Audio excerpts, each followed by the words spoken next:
Here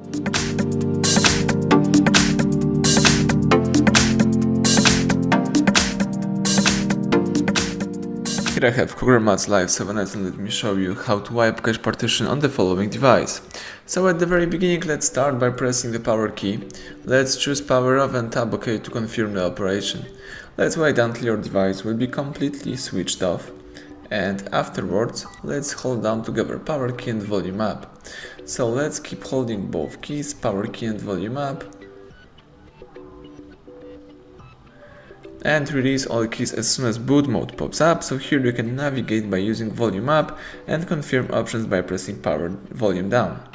So let's here highlight the recovery, press volume down to confirm it, and let's wait a few seconds until you will be able to use the recovery mode. Now you need to hold down the power key and while holding power, press volume up once. So this is the Android recovery mode. Here you can navigate by using both volume keys and confirm options by pressing power key.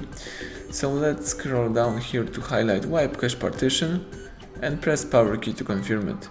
Then scroll down to choose yes and press power button to choose it.